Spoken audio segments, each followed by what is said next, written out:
Well, actually, yes, I have mentioned that before, is that government.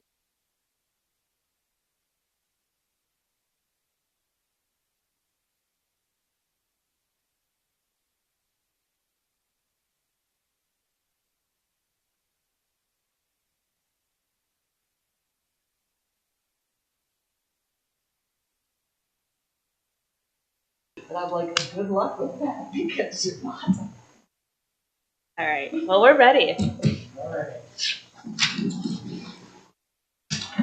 All right, Robin, can you please call roll? Mr. Powitz? Here. Mr. McNulty? Here. Ms. Harris? Here. Mr. Pierce? Ms. Trabellis? Here. Okay, so we just want to jump into the meeting minutes first? Okay. Are there any comments for the April 12th, 2022 RCOD amendments and organizational meeting minutes / journal thing? Journal.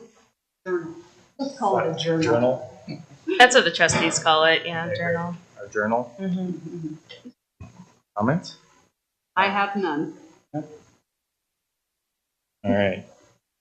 Can I get a recommendation to approve the April 12th, 2022 RCOD amendments and organizational minutes / journal? So moved. Second. April 26th, 20. Sorry. Oh. Adam, we have to take the vote. Yep. Mr. Powitz? Yes. Mr. McNulty? Yes. Ms. Harris? Yes. Ms. Trabellis? Yes. Okay. April 26th, 2022, zoning application 22-04 RCOD amendments. The journal and minutes for that date. Any comments? No comments. Nope. Nothing. All right.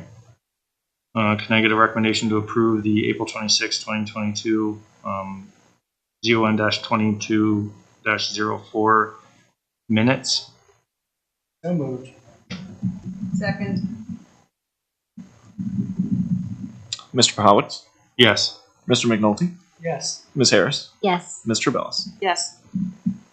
All right. On to the May 24th, 2022 minutes, which was for zoning application ZON-22-02 and ZON-22-03 and ZON-22-05.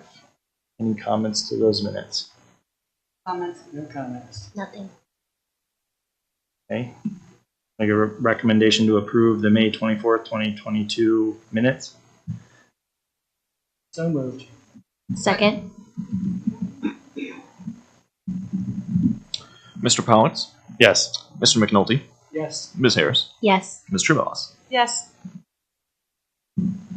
On to the May 31st, 2022 zoning application ZON-22-06 minutes. Any comments from the board? No comments. No comments. All right. Recommendation to approve the May 31st, 2022 minutes. So moved. Second. Mr. Powitz? Yes. Mr. McNulty? Yes. Ms. Harris? Yes. Ms. Trabellis? Yes.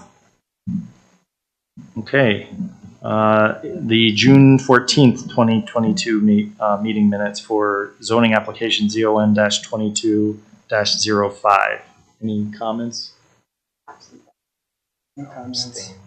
No comments. No comments. Okay. Can I get a recommendation to approve the June 14th, 2022 minutes? So moved. Second. Mr. Powitz? Yes. Mr. McNulty? Yes. Ms. Harris? Yes. Ms. Trabellis? I will abstain. And lastly, on to the June 28th, 2022 minutes for zoning application ZON-22-07 and ZON-22-08. Any comments? No comments. No comments. Nope. All right. Can I get a recommendation to approve the June 28th, 2022 minutes? So moved. A second. Mr. Powers? Yes. Mr. McNulty? Yes. Ms. Harris? Yes. Mr. Bellis? Yes. Okay, now on to old business. The zoning resolution rewrite. Robin, do you want to go through? Yeah, The so thank you for letting me throw a slew of documents at you. We'll try to work our way through these, and Michelle can jump in if she has any comments as well. So what you have on top, Mark, sorry, I didn't print out any copies for you, but I'm going to start out by going through the project schedule. We're a little bit behind on the dates, although we're not too far off. But essentially, where we've been, we've gone over with our consultant who is ZoneCo, and then we're using MS Consultants for public engagement. So we started out reviewing our existing zoning code and the zoning map. They've kind of prepared a future land use map for us based on new districts. So that was a start once we figured out what those districts were, and you can see those on the larger tables with the blue headers once we get to those. So we started off kind of figuring out, okay, these are the districts that we will have.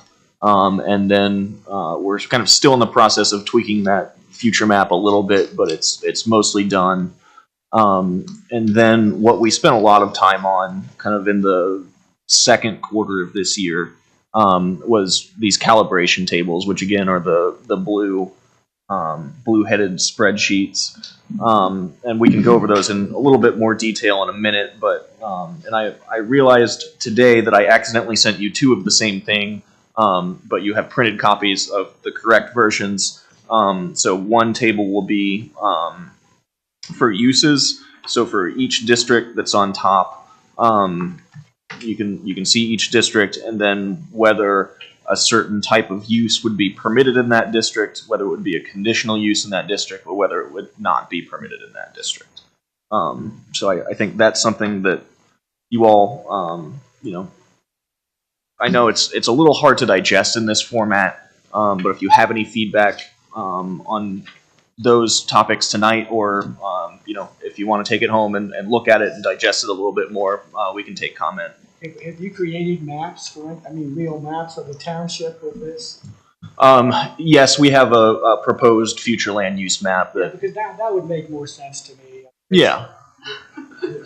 Reading this is like, yeah, okay. Yeah. Because I'd certainly be interested what other changes that may have been proposed. Yeah. And I've always been very interested in how they're working with 23 overlay. Yeah. Because that's back in place again. Right? Correct. Yeah. That is not that's not considered in this at this point in time, because the overlay district was still kind of there was a moratorium on there, and then they just recently lifted it. We have not included this in the standards in the tables today, but it's something that we need to revisit because we are rewriting the whole resolution, so that needs to be incorporated with this at some point. I think absolutely, because I'm certainly interested in their input. You hired this company. I'm interested in their input. This whole overlay process. I'm sure you are. The consultant's input? Yeah. Oh, yeah. So I guess, can I give some background?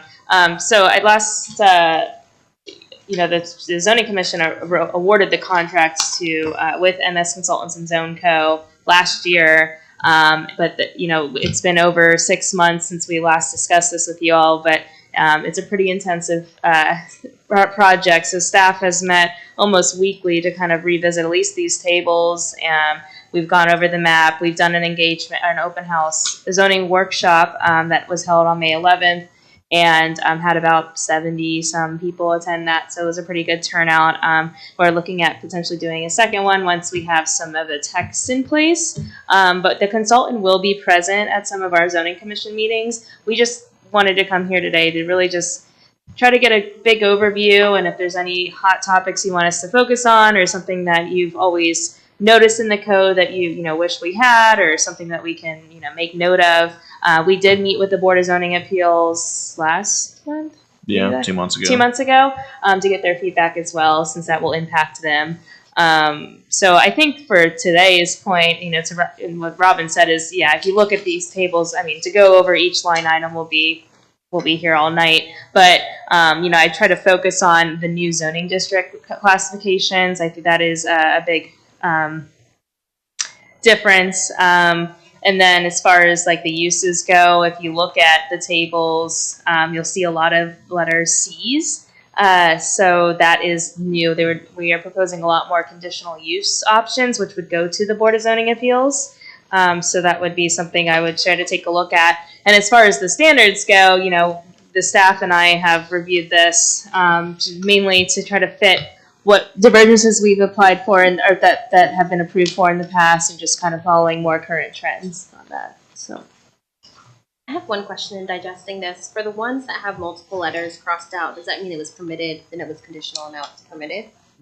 Yeah, so this is by no means the final version of this table, but yes, our consultant hasn't updated these. This was feedback that we sent to them, and they haven't updated the table yet from that. Mm-hmm. So the other thing I would mention is, obviously, we're still at this point in the project where we don't have a code yet. We don't have any text yet. They're supposed to be sending that the first batch of the text to us this week or next week. So really all we have right now are these tables. And in a way, it's easier to see it laid out like that, and in a way, it's more difficult when you don't have the text. So I'm hoping that, we want you to be able to review these now, and once we get the text from the consultant, then, we'll go through another internal review process with our staff, and then we'll bring that text to you as well. One thing I just heard somebody say was more conditional use, which goes to BZA. I'd love to hear the argument for the positives for that, because it seems to me leaving that to any board, and especially a BZA for conditional uses, all of a sudden some of your consistency for what you would like to have may go out the window. Yeah, so I think our position on it currently is the reason. So it would either be a conditional, if it's a permitted use, then it's just an administrative approval. So if they comply with the zoning, there's no public hearing. So we wanted to have it as a conditional use for some of the more unique options. So if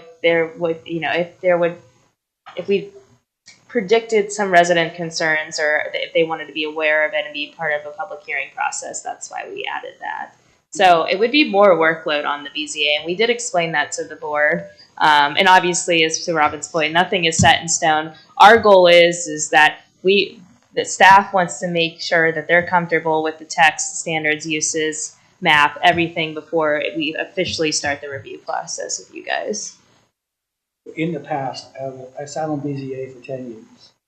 Conditional uses were only really permitted or even considered if there was something unique about the particular property that it was involved in, or something unique about the application where only this would work, versus a standard. Yeah, some other potential hardship, because you didn't want those coming back as here's the new standard because the board approved it. I think more like a variant. I thought conditional use was more like we're zoned residential and we want to put a church here. That would be like a conditional use. Normally, it's residential, it's a neighborhood community church, that would be a conditional use. Yeah, I think. As opposed to, and my understanding was with conditional use, one of them is just goes with, like a variance goes with the life of the property. The conditional use, if that use is no longer being used, then it reverts back to its original zoning of residential or whatever. Is that correct? Is that the strict definition for conditional use? I mean, That sounds right to me. I don't know if it's the strict definition. Sticks with the use, whereas a variance sticks with the property. Yes. So, but I think, for instance, on the use standards, if you look at neighborhood zone and you see the conditional use options, now a neighborhood zone is what we're calling like a single family area. So we had those, so kind of thinking like more of the urban neighborhoods like Clintonville, if they wanted to have a little art studio or a little deli in the middle of a neighborhood, could that be a conditional? It's a special use. Does not fit into the residential category, but is that something that our community would be willing to have? I mean, have a walk up little deli shop. The reality of these could be limited, but it's nice to have the option. Yeah, and it also gives the township, through the Board of Zoning Appeals, it gives the township some discretion as to, yes, this use is appropriate for this specific site, or not. That makes sense. Okay, could you, or have you defined the uses in terms of like restaurant, quick service, limited, full service, what a transitional dwelling is, what like an Airbnb is, stuff like that? So we've gone through a little bit of that with the consultant, especially for ones like the transitional dwelling, where we had to kind of be like, what is that? Well, that's because a lot of There will be a definitions Yeah, chapter. and so Yeah. the one of the first parts of the text that we're supposed to receive from the consultant is the definition section, and I think that will help us refine this. And you can even see a couple of the uses where it says, conditional depends on definition. So for some of that, we're thinking, okay, maybe this, but it depends on precisely how it's defined in the text. I mean, I see restaurants, quick service in a neighborhood. Is that like a McDonald's? I don't think I necessarily want a McDonald's in my neighborhood, but if it's the corner deli, that's, Right. Yeah, and they, independently, privately owned, Yes. I might consider it. Yeah. No, that's a good point, because I wanted a sort of a definition of, or like, I know there's a Airbnb near my neighborhood that some of my neighbors are, concerned about, or, limited time rentals or things of that nature. Yeah, so there's just so you all are aware, there's some pending legislation on how to handle short-term rentals. There is a chance that we will have no authority at that Oh, really? regulated. Well, So I think there's no authority. Yeah, and currently there is no authority yeah, for there is townships. currently none, but they want to enact something that we would never be able to touch that. And that would be for any local government in Ohio. Yes, yeah. Which, That would be for cities, Yeah. villages, county. Yeah. Oh, sorry. So. Which has some people, like I said, concerned. Oh yeah, no, I mean it really. Especially if it's strictly corners. a rental Yeah. situation.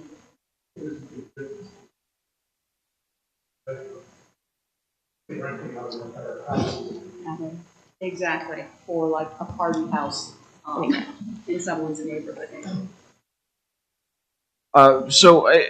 and again, we're happy to take any feedback on these tables tonight, or really at any point in the process, as we move through multiple rounds of revisions. But I guess I would just open it up to you all at this point.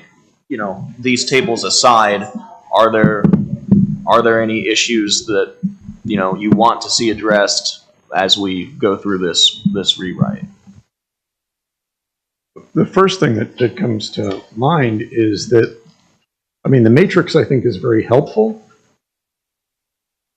but it's not helpful at all without the definitions Right. of the rows and columns. Yeah, I mean this is very, very early on, but yeah, I think that goes for us too when we were reviewing these. We're kind of making a guessing game to what these really mean. So I think once we have the definitions in place, you'll see some more revisions to the tables. Yeah, I think there's potentially some inconsistencies in terms of what we're willing to allow in a neighborhood zone, for example, and what we're not. For example, a drugstore in the neighborhood would be a conditional use, but I assume that something like a nail salon would come under personal services, Yes, correct.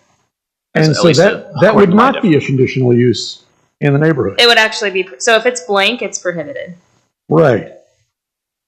as it's currently standing. Yes. So Well, my point is, if we're going to allow, small scale restaurants, delis, all kinds of other things, why not a nail salon or a shoe repair place? Sure.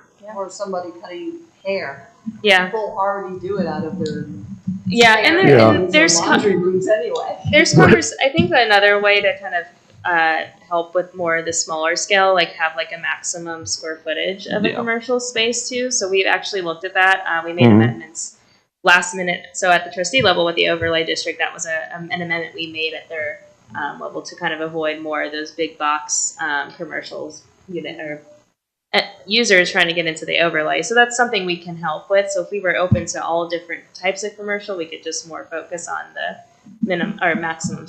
Well, I don't think we necessarily want any type of commercial Right. Yeah. in a residential neighborhood, but we're prohibiting financial institutions. But how far do you take that? I mean, if a bank wanted to put just a standalone ATM, would we consider that a financial institution, or is that some sort of an accessory? Or, there's some gray areas there, and there probably shouldn't be.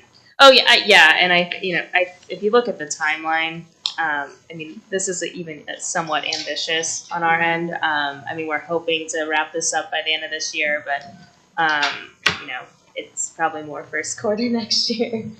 Oh, go ahead. Sorry. Well, I mean, the company you hired, Zoneco, are they going to get into, seems to me they should, with respect to the whole planning situation that we've already done? I mean, I know there's not much left in Orange Township to develop, but it would seem that one of the reasons the company was hired was, hey, what are your ideas for the entire township? Where does this go? Think about in the future, 50 years. Oh, yeah, 100 I think- years with respect to that whole plan. You're talking about the comprehensive land use plan? Comprehensive land Yes, use they plan. are looking at that. Yeah. And then they are relying on staff to let them know. We were the ones that told them about Evans Farm. We mentioned Old Lewis Center. That's a smaller, more historic area. So it is kind of up to us to keep them informed of if they drive around. They have driven around, of course, but they're not going to know all the details of our community without us. So I had a question, and I think maybe you could, in the definitions, not just describe the uses, but also the zones. Like the campus institutional zone. When I think of a campus zone, I think of like OSU or, a university campus. Is that for school campuses, like Delaware County Tech Center, or is it for, an elementary school? What's that definition? Because I think of schools as, neighborhood conditional or conditional type. Yeah, so I think essentially everything you mentioned would be included in that, educational facilities, but also government facilities as well, being the institutional use. Okay, so the campus is now institutional. The flex employment zone, is that our former industrial? Yes, more Okay, like the because light right now when industrial. I think of flex employment zone, I think of live work areas, which is maybe more mixed use. So, I guess that's what I'm getting at. Is Okay. that if you could somehow try to define, what it is that is in this campus zone in terms of institutional, Yeah. that makes sense to me. But the flex employment zone, I think of, live work, which is totally different than industrial. Mhm. And I'm assuming commercial is commercial. The other thing in terms of uses, I just bring up from personal experience when we had that Amazon data center or other new types of uses that are coming on board should perhaps be addressed. Yeah, I think, uses this is a lot more detailed than our current use section, which is good. It's just, this is going to be a living document, so hopefully we would almost revisit this annually. So if there is some new wild use that we weren't familiar with, we would add it. But I think this captures more than what we have. Yeah. So I just remember that the data center, was it industrial, was it commercial? It was never defined in our code. yeah, and I think updated because, it was probably pre-internet, sorry. Yeah, no, and I think so. We need definitions on what does warehousing and logistics mean. So, So that was sort of one of my thoughts as well. And I definitely agree. Like we said, we need definitions. I think that's sort of been touched upon. I think I agree with Dennis that a map would be helpful as well of, where we have our current zoning districts, Yeah. And then how we're thinking about changing them from industrial to whatever. Yeah. Or where we're going from, commercial or residential to mixed use. We've talked about it, but we've never sort of pinpointed how we want to move into the 21st century in Yeah. what direction. And I would say in general, we tried to match the existing zoning with, a corresponding new district. We're not looking at taking land that's zoned FR1 right now and putting it into commercial. So we're trying to match them up as much as possible. Mm-hmm. And we can send you guys the working draft of that too. So One issue that I seem to keep bringing up is one of sound acoustics. So, for example, a data center isn't necessarily equivalent to a warehouse because of the standby generators. Now, not that those are going to be running all the time, but they do have to test them periodically. And in the case of a power failure, when those things spin up, it is unbelievably loud.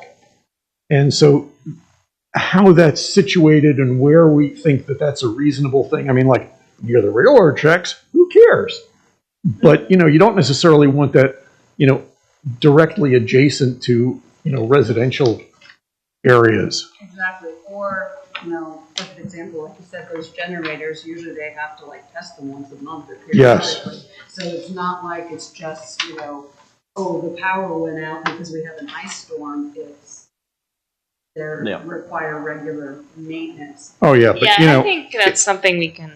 So if I recall correctly, we don't have any mechanical equipment standards currently. We just asked for it politely in applications. So that's something we can add in here. So not only can we require screening, but we can require location, not abutting residential or just somewhere that would be less of a nuisance. Right. So and that came up most recently for me anyway with the car wash application. Was that 06 or 07? I forget. Where they wanted to put it directly adjoining a residential property, and 14 vacuum stations plus the car wash blowers. I mean that's a lot. And we just right now in the resolutions, we've got nothing about noise standards. We're all over the lighting standards, but nothing about and I think acoustic spillover. That's something that we'll need to take a careful look at as far as the uses. So if a car wash is a permitted use in the area, then we have to expect car wash noises. Right. So that's just something you might want to, when you guys look at this more thoroughly, to see if there is any more. Well, I think given the state of the township at this point in terms of development, how far along, how much has been developed, things like car washes, retail gasoline and convenience, I'm wondering if those in particular shouldn't be conditional wherever they are going to be permitted at all.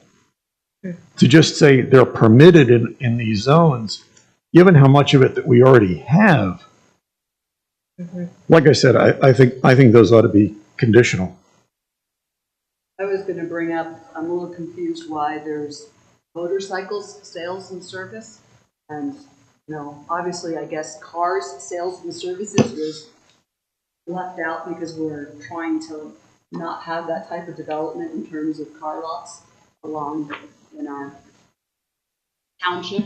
But motorcycle sales are okay, or boat sales, or ATVs. I would say let's call that vehicle sales and see where that goes. all right. So did you understand what I'm saying? No, I get it. So, Yeah. like, motorcycles are okay, but not cars, boats, or RVs, or just if you invite one, Yeah. where do you put the Well, limits? according to some council advice, if it's not in here, then it's allowed. So that's something we miss.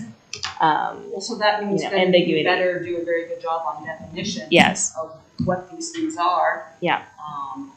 Because otherwise, according to what you just said, council would be saying that if somebody wanted to open a car dealership in a residential neighborhood, that would be permitted.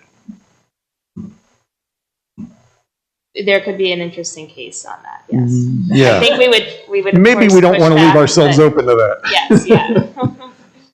No, yeah, and we haven't seen the text, so if there's some type of, we're hoping the language as far as prohibited uses go is pretty clear on, if it's not, there might be some room if it's not specifically listed here, then it's prohibited, or, I don't know how they're going to word it, but, again, this is just very high level at this point, but wanted your feedback. And then as far as, sorry, I talk.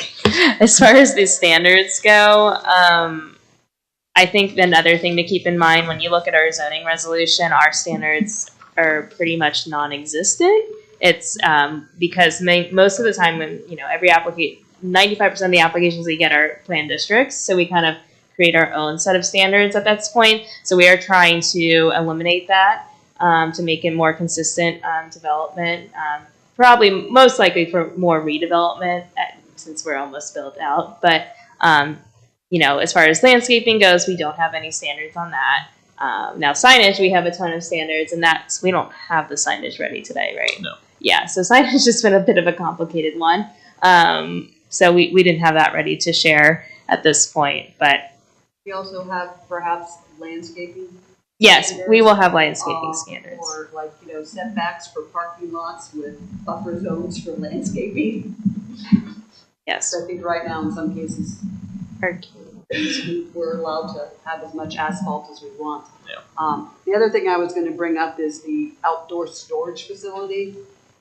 Definitely define that. Yeah. I'm assuming you mean the orange storage U-Haul type thing, but we're also talking about RV, abandoned car type stuff to make sure what those standards could be if there's enclosed versus open. Yeah, and right now it's only permitted in the flex, which is what we're calling our industrial. Okay. So that seems to be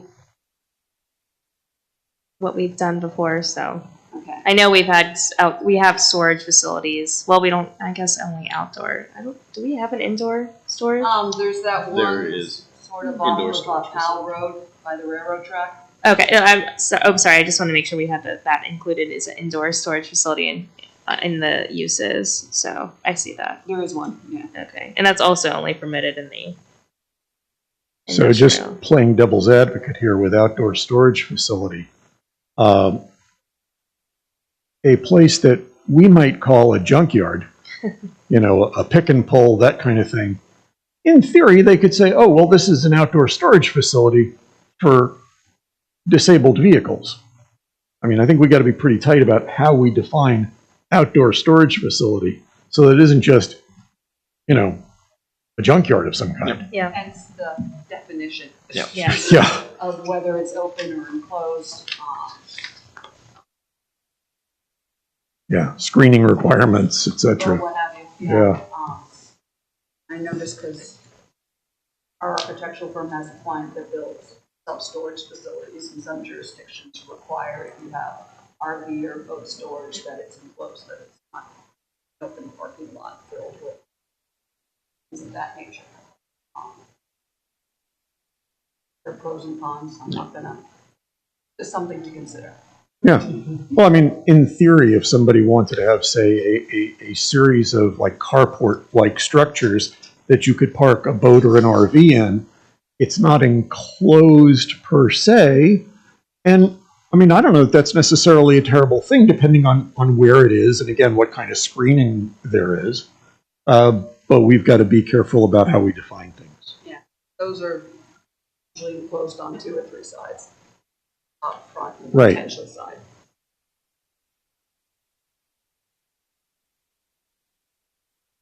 So what are we calling a community living zone? multifamily. Okay. So conditional use for multifamily would be a microbrewery or microdistillery. As it is now, yes.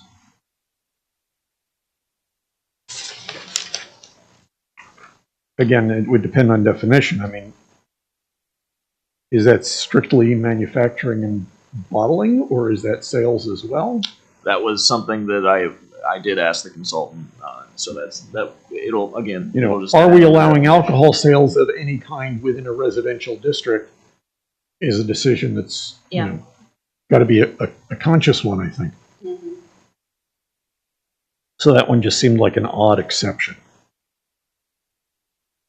I think, again, we're not going to become the short north anytime soon, but if a North High Brewery on High Street came to us and they wanted to be on the first floor and then there was apartments above or townhomes around it, is that something that you guys would be interested in?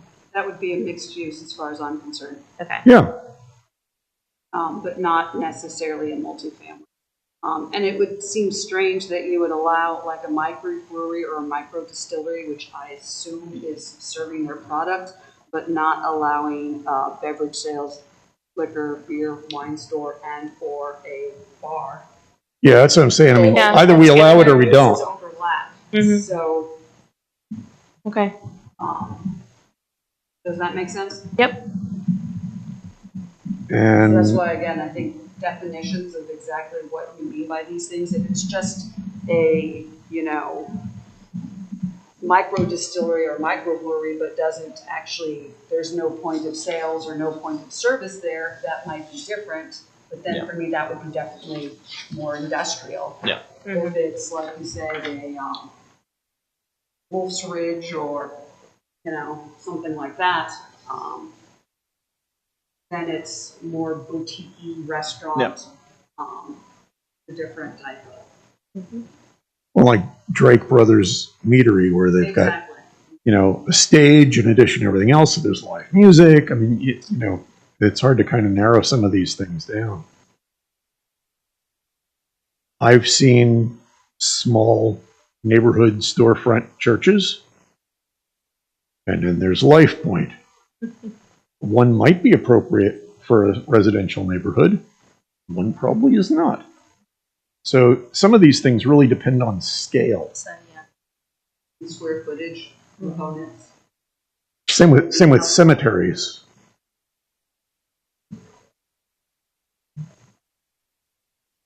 Distillery or brewery, I guess the volume produced. Or, Yeah.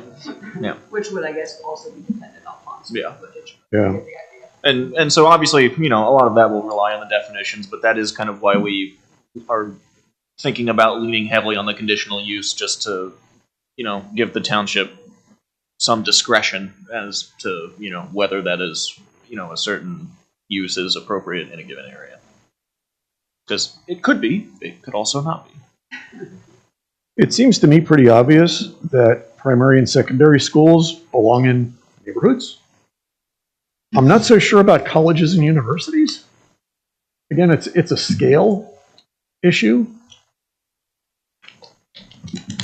traffic issue, huge parking issues.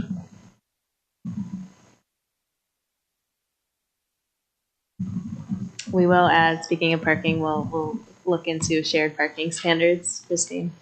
Thank you. Thank you. Or right now, I think the way our parking is done is that it's like a minimum of, you know, 100 spaces. Some other municipalities Do a maximums? maximum, Mhm. exactly.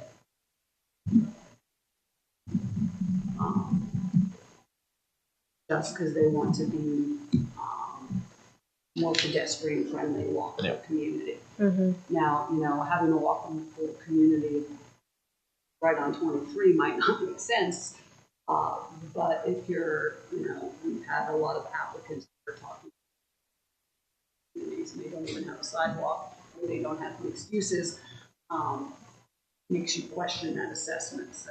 Mm-hmm. Like there was that big brouhaha in Yellow Springs with Dave Chappelle not wanting to approve a development that was going in there for low-income housing, and that raised a lot of questions. But it turns out one of his objections was they were building this low-income neighborhood. There were no sidewalks, and he just thought it was just very badly planned. So you know, yeah, I mean, if you're going to build a residential area, there should be sidewalks. Mm-hmm. Preferably on both sides of the street. Yeah. If we could have like sidewalk standards. Yeah. That might be nice. Mhm. I know, when the code was first established, we were still very rural. Yeah, and I think just so the zoning resolution, my understanding has not been, there hasn't been any significant changes since the early 90s. So, the township has definitely changed significantly in the last 30 years. So, yeah, I mean, again, this is a big undertaking. In addition to your all's review, we did create a land use zoning subcommittee through our outreach communications board. So they will be kind of an advisory board to you guys as well. So there's going to have another layer of people reviewing just to make sure we kind of catch everything. So, and they'll meet. We haven't scheduled their first meeting yet, but we'll invite them to these meetings as well. I heard an interview on the radio with an arborist for the city of Columbus. And they were talking about the issue of street trees and how in Columbus it's very inconsistent where there's sidewalks, where there isn't, where there's a strip between the sidewalk and the street and where there isn't, whether there's a public right-of-way on the not street side of the sidewalk is very inconsistent. And that's something that we may want to think about in terms of when we're looking at sidewalk requirements. Are we going to require not just a sidewalk, but a strip between the sidewalk and the street where potentially it would be wide enough to put a street tree? Because right now what they're looking at is they don't have nearly enough trees in a lot of urban neighborhoods, and they're kind of stuck trying to figure out where to put some where they've got rights of way. Yeah, so to handle street trees for a township or really just our staffing level. So we currently do not permit street trees in the right of way. I think Evans Farm might be the only district that allows them. But we have an agreement with Evans Farm that they are maintaining those street trees because as soon as it goes into the right of way, it's up to our responsibility. And we don't have the staffing to maintain them. But I think there's another opportunity to kind of put a street tree on the other side of the sidewalk to create a better streetscape, as opposed even if they did some type of green or just grass buffer between the sidewalk and the road. But just there's different ways. But I'd be hesitant to allow street trees in the right of way without buy-in from our roads department. So. For me, it sort of touches on the issue of like landscape standards and road standards. Yeah. Of like we don't want the parking all the way up to the property line. Yeah. We want a buffer. That is, we want a buffer between the sidewalk and the street for pedestrian safety. Are we going to allow small hotels in the township? Well, we know that's been a sensitive subject. Yes, I know it has. And blowing up a walkable community because we wouldn't allow it. And that group in front wanted to put a hotel where it said flat nose. That whole thing went away. And another, and we are 30,000 people. And no hotels. And no hotels. They got to go to Columbus or go to Dublin. It simply makes no sense to me. Center off of Green Meadows. I got you. Well, I mean, based on how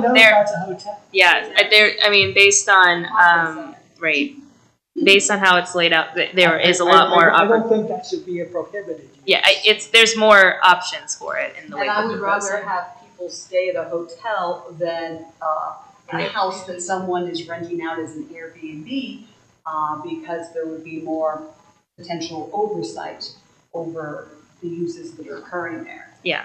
And the reason I bring that up is, again, there is a Airbnb adjacent to our neighborhood, and apparently there was some sort of, I don't know if it was an altercation, noise complaint or violation, but enough for 3 sheriff's cars to show up there and have quite the, what's the app called, next door?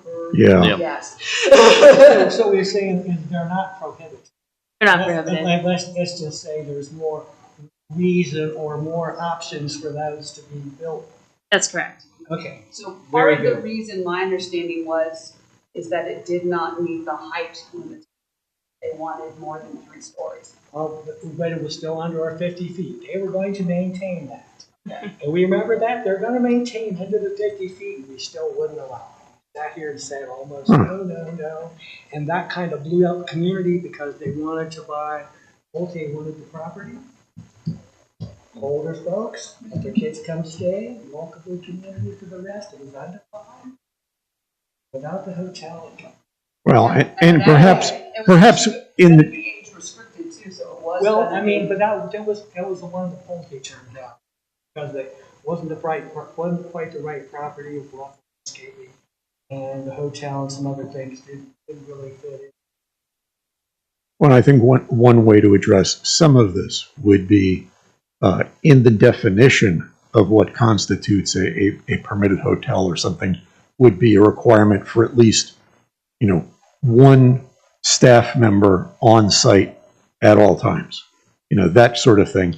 So it's not just some, motel with an automated check-in. But what you and I, we all know there are lots of nice little smaller Yeah. hotels. They're all over the place. They are common. They're not. Well, and it's all the rage now, these little boutique hotels. Some of them are insanely expensive. There are plenty of them. And we did make it like so. The rural residential is our farm residential zone currently, and we did consider having like bed and breakfasts in what some of those larger lots. I thought that would be a nice idea.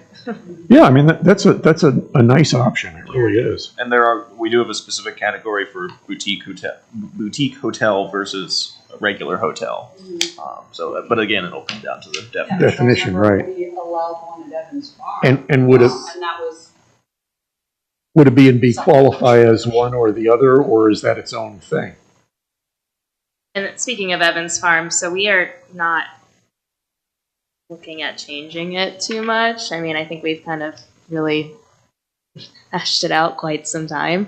So, been so we're, years in the making. yeah, so I mean, we're trying to basically incorporate, so how we're going to lay out the rest of our zones, we're trying to just make it fit in. So, I wouldn't expect any major changes in the Evans Farm district. So, the only thing that'll be different is that we want to call it one zone as opposed to a commercial and a residential. So, but we'll create, I think what the plan is that there'll be sub-districts within that. So one specifically for the residential standards and one for the commercial standards. Is there the potential for areas that they want to join that are adjacent to Evans Farm? I know there are like some properties along Yeah, I mean, they could, houses. Just be a rezone. yeah, they could file the rezoning to be into the Evans Farm district. Okay, and then they'd have to work. I was just curious. Yeah, I mean, we thought about doing it or calling it a mixed use, but it's just so unique. We want, and same with Lewis Center Village, like those two areas are very unique to the township, so we thought it should be its own zone. I see a line here for a solar facility, which is permitted in all of the residential areas. We don't mention a wind energy facility, and if by omission it's permitted everywhere, we may want to specifically list that and figure out where that's okay. I'll definitely make note of that. The solar and wind, we gotta check with legal. There's only so much we can do with those because they're calling them utilities. So Yeah. We don't have the area for that. yeah, we don't have the area, but Wind's a bad idea. Currently, we don't have the area for that.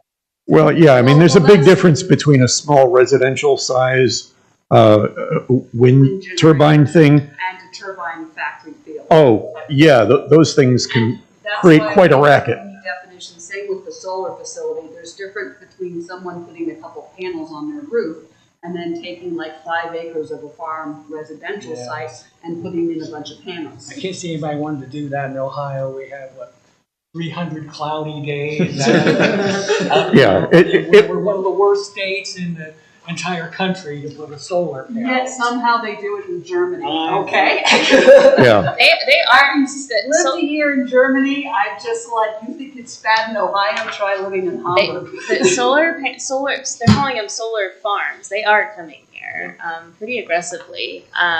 Again, we don't expect having that challenge because we don't have the land for anybody to do that. But some of the more rural townships, they are coming. Yeah. And it's a legal battle because they're calling them utilities. So the amount of regulation you have is limited. Well, and there's an interesting mix now. They've been doing experiments with putting a tier of solar panels on farmland. And apparently there's some sort of synergy between that. It provides some shade and cooling, and the plants keep the panels cool, and it's a whole thing. So it's something they're marketing to farmers now as a way to increase their income stream and actually increase the productivity of their land for agricultural products. So there's all kinds of interesting stuff coming. And, you know, your statement earlier that if we don't specify anything, it's automatically considered a permitted use. Yeah, that's concerning. Yeah, they could go after us with ambiguity, so we just have to. But perhaps that could be addressed by an opening paragraph that says any use not specifically defined here is prohibited by default. But perhaps council would be okay with that. You can't prohibit all the conditional use. Yeah, I think the other side of it, if it's a use that we want and it's not on the permitted uses, then is it a permitted or prohibited use? And then they seek a use variance, and a use variance is nearly impossible to get. So, however we define how we handle prohibited uses, it's important that we try to get as many uses or clarified and defined out there. But yeah, it'll take some time for us to review that. Yeah, because over the next 10 or 20 years until this gets looked at again, there are going to be new things coming along, some of which are desirable and some of which are not. So we need to have the flexibility to be able to handle things like that. That actually brings up something that City of Columbus is starting to enact standards on is electrical vehicles and related issues in terms of service stations. Electrical vehicles aren't your typical service station where they would and would not be allowed. Yeah, and that's something the fire department has asked of us to have. And we don't know how much authority we can have, but that is something we've talked about. So I just know, like I said, the City of Columbus is coming out Okay. for commercial and I think mixed use multi-family projects. To have charging stations? For charging stations or for, how many, where they need to go, what the requirements are. I say they're in process. I don't think they've been finalized yet.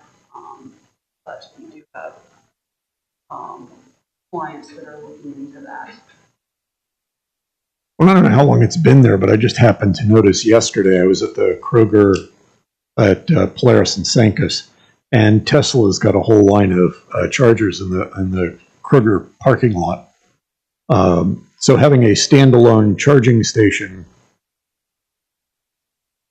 I don't think would necessarily be objectionable, depending on where it was, and what was a part of that. And technically, it's automobile related. Which is issues with that. So, but when you were talking about new technology coming out, like we have data center issue, solar farm, and wind farm, there is going to be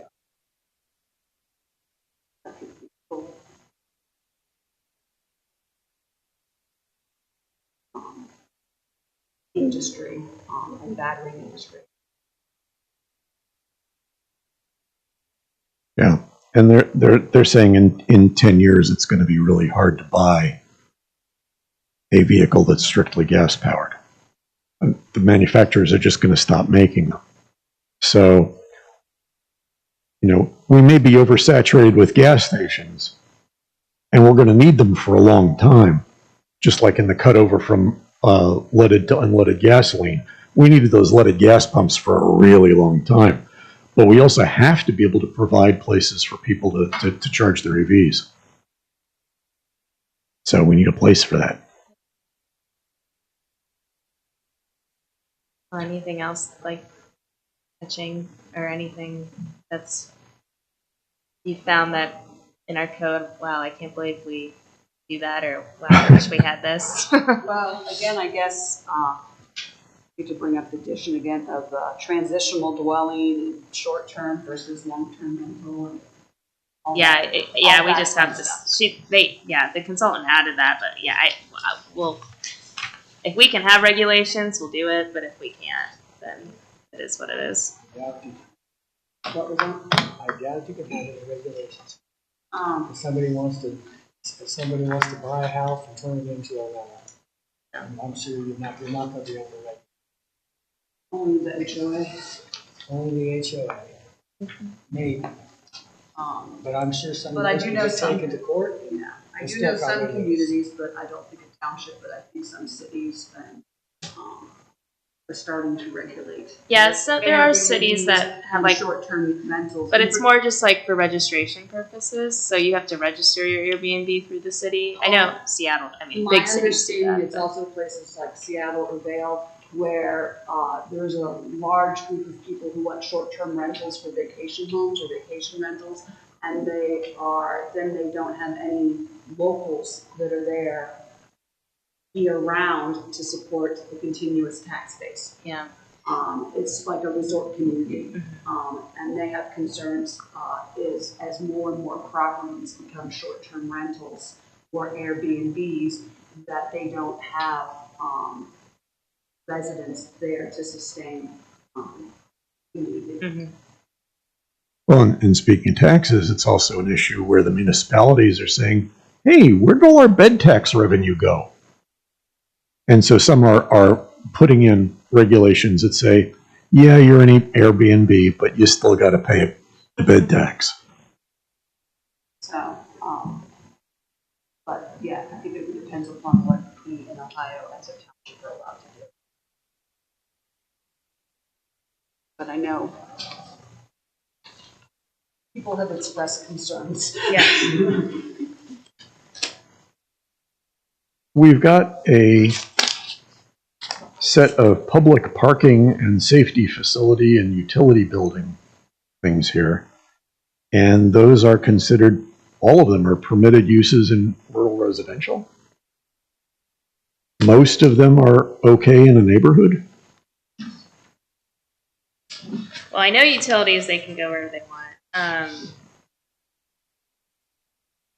Utility generation, are we talking about like fracking wells we're going to allow in our neighborhoods? Oil pumps? I mean, I'm not saying that's going to happen. I don't know how much. Again, utilities and railroads are. Well, the question They're- is, they're- if they're the you're feds. are you defining energy production as a utility? Yeah, I don't know. I'll have to look into that. I mean, a friend of mine I see recently, utility as, my water, my sewer, my electric, maybe even my internet, and I know that's a whole big national debate about. And sometimes the internet isn't considered utilities. I know, that's why it's a big national debate. Right? Yeah. The question is whether or not energy production is considered a utility, which would then be, fracking. I think the key words for these are the word public. So if it is a government, well, yeah, but it says here utility generation facility.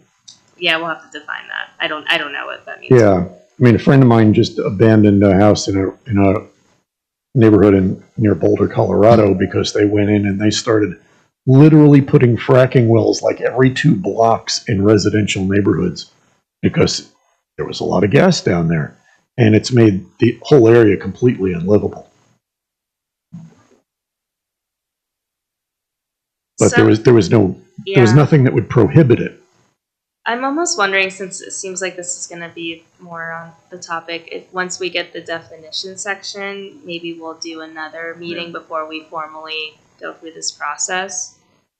And I think that could hopefully clarify or at least give us some direction on a lot of these uses that we're looking here. I don't, my guess, well, I think we're supposed to get the definitions section, the first draft of it this month, but I'd like staff and I to review that pretty thoroughly before it gets back to you, so we might go back and forth with the consultant. So maybe in a month, or I don't know, we'll see. Soon that we can come back to you guys to look at the definitions. For example, one of the last ones, construction trailer. Well, when you're building a subdivision full of houses, you absolutely need to have a construction trailer. But for how long? Yeah, no, there'd have to be some limitations. Actually, our code prohibits sales trailers. So Right. if which we've had a couple of issues with that. So if a residential builder comes in and they want to try to start selling their lots or homes or rentals, they cannot do that on the site. So that's something you guys want to look at again. Nope. Okay. Yeah. Exactly. I don't Yeah. think we even have. Did we have sale trailers? Sales. I don't remember anything about Might that. wanna Well, I add guess that. then I guess they're permitted everywhere, right? What's that? Then I guess they're permitted Yes. everywhere by default. Yeah.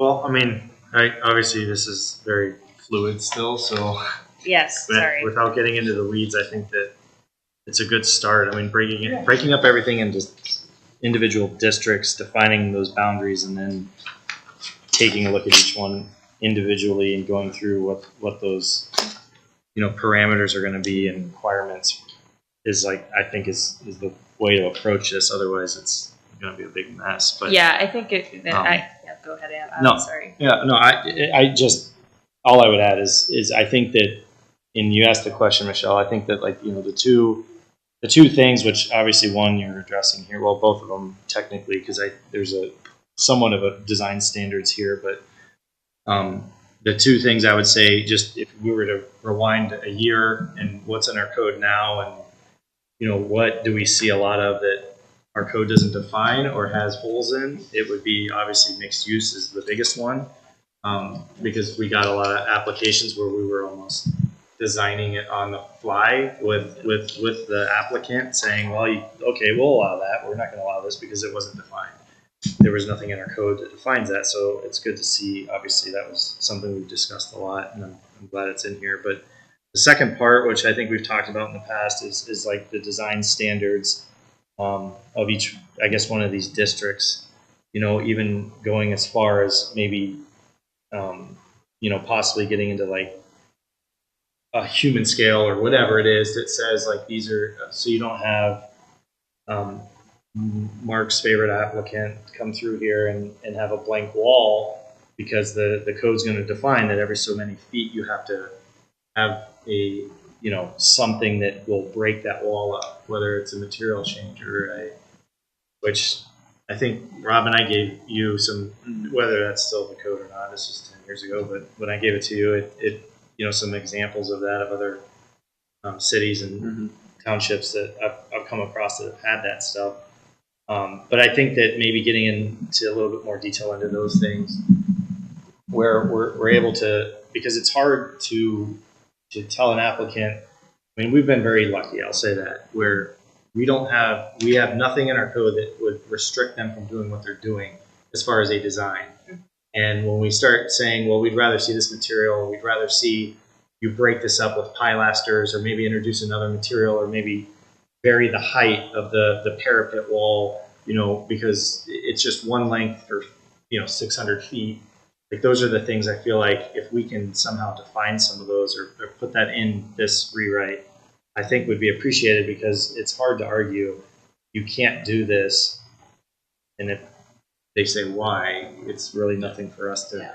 So, but a lot of applicants have been accommodating in that aspect, but there's always the potential that it puts us at risk that if we don't define it, then down the road. And I think we do have. The perfect example is like with big box stores. There's usually the